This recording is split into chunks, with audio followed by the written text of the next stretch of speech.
Good morning, guys. I wanted to talk to you today about why you need to prep starting now if you haven't already started.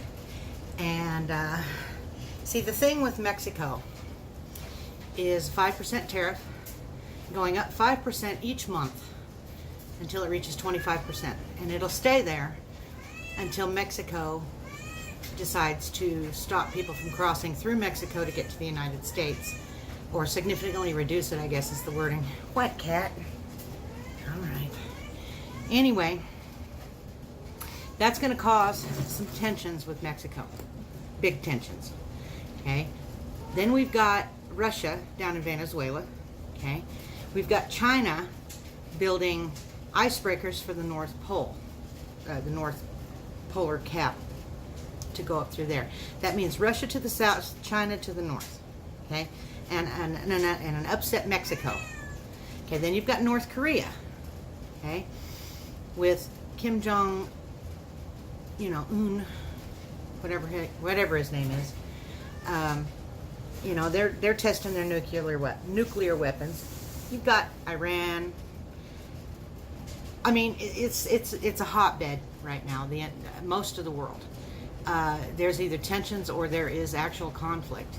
And so you need to prepare now, okay? And start with food, okay, and water. If one of those countries lets loose an EMP, you've got to have enough food and water to get yourself through, okay? A gallon of water costs about $1. You can sometimes get it on sale for like 75 or 80 cents for a sealed up gallon of drinking water, okay? And it'll stay good for a long time, probably 5 years. Probably stay good longer than that, okay? But make sure, after a year or two, just boil it before you drink it. That way you don't have to worry about it. Food. Get stuff that is tasty and easy to fix. You don't want stuff where you have to make an elaborate meal. All right? And the reason being is because are you going to have the fuel to cook that if you have to? If somebody sets off an EMP, do you have the fuel to cook that either on your grill or on your propane gas stove if you live out in the country, or a fireplace, or you have to cook it outside, in a fire pit? Do you have the fuel for that? Okay, make sure you stockpile fuel to cook and boil your water. Now, a good place to get a lot of the staples is the LDS cannery. That's the Mormon cannery. Now, you don't have to be Mormon to buy from them, and their shipping is super cheap. I got a case, I think it was $25 for a case of flour in number 10 cans, sealed up for long-term storage, and it cost me $3 in shipping. So $28 for a whole case of 6 cans of flour. Okay, you can make all kinds of things with flour. Now, when you're stockpiling food, you're going to want to stockpile calorie-dense things as well as, like some vegetables and things, because you're going to be expending a lot of effort either getting firewood or putting in a garden or something, okay? Looking for work if it's not a total grid down shtf scenario. There's a lot of reasons why you need some calorie dense foods. That's potatoes and flour to make breads and wheat berries. You can, maybe you can sprout them or grind them up. I don't have a grinder. Well, I have a grinder, but if an EMP hits, it's an electric grinder, so it's not going to do me any good. So I've bought flour, okay? I will eventually get me a good hand crank grinder, and I will buy actual wheat. Now, as far as food prices are going to skyrocket this year. Okay, they're going to double and triple. And the reason being is because of all the flooding, all the worldwide issues with hail, drought, floods, frosts and freezes on the fruit crops. Now is the time to stock up on food. It won't get any cheaper, I guarantee you. Emergency Essentials has some things that were, I think they're still on sale, but they were on their closeouts. Some of it was really, really reasonable. Okay, I'm not an affiliate for them. I am an affiliate for EMPshield.com, and if you go there and use the coupon code LADYT, capital LADYT, then you can get $50 off. Okay, so it takes like 15 minutes to install one on your vehicle. In an SHTF grid down situation with an EMP, your vehicle is going to be worth its weight in gold. Okay, you need your vehicle. You might not need the electronics in your apartment because you won't be able to stay there, but you need that vehicle to get away from there. So if you live out somewhere where you have a solar array, they have one for a solar array. I'll quit selling them. They're really good. They have military testing, and they've got the right product for a decent price. Enough said. But now back to food.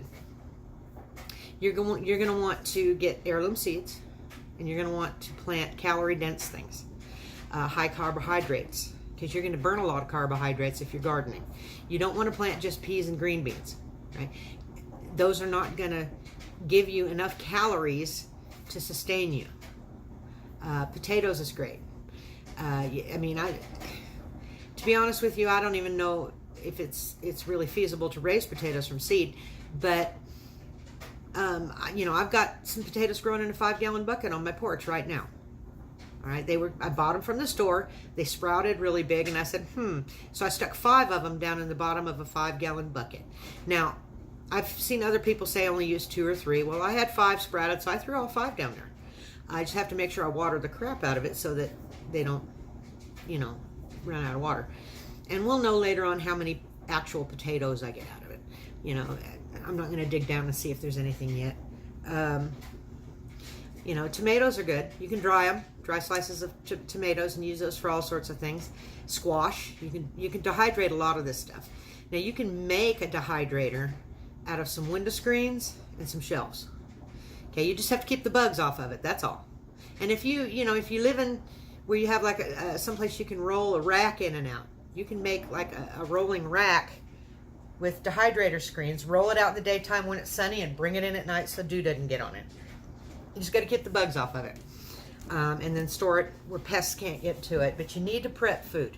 You need to prep food in a big way, even if you have to, lower your cable bill by going down to basic cable so you can free up some money. Or, there's a lot of ways you can save money. Don't go to the movies, okay? Don't go eat out for a month or so. Just fix what you have at home. Now, and when you're stocking food, you're stocking all the basics and all that. Make sure you stock a few fats too, like lard or cooking oil. But do keep in mind that those go bad fairly quickly, so you need to rotate those out in a timely fashion. Otherwise, they'll get rancid on you. Now, one way you can help reduce rancidity in a grease is to put it in water and boil it. Set it off, let it cool, take that grease back off, put it back in another pot of water, and boil it again. And the water will help boil out some of the nastiness in rancid grease. It may not fix it totally, but it does help. It really won't work with like vegetable oil because it doesn't solidify back, unless you want to do a lot of skimming. But with lard, yeah, it'll work. You're going to need to stockpile things like freeze-dried butter, lard. They have those, by the way. Now, they don't have the same consistency as lard and butter that you would buy at the store right now, but it's usable. Because you're going to have to make things like bread and biscuits and whatever else there may be, okay? You might want to make some hardtack or bannock, okay? You're going to need to put dehydrated milk back. Now, it has a shelf life too of about 10 years for the long-term storage. I don't know how much the pouches or how long they're good for, but make sure you just rotate it, and you can use it in cooking. Okay, you can make gravies with it if you don't like the flavor of just drinking it, but if you're going to make like biscuits and gravy with the sausage gravy, you can make it makes really good gravy. It tastes just fine.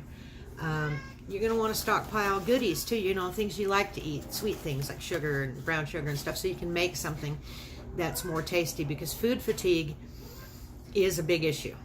Okay, food fatigue is huge. So if you don't have any way to make your food more palatable, maybe you need to think about that. Oh, I got somebody right here.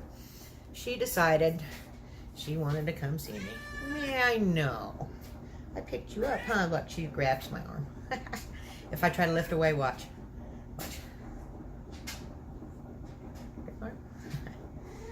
Oh, I know. Life's tough, isn't it? Yeah. This is Khaleesi. Yes, she was named after Game of Thrones. Yes. All right.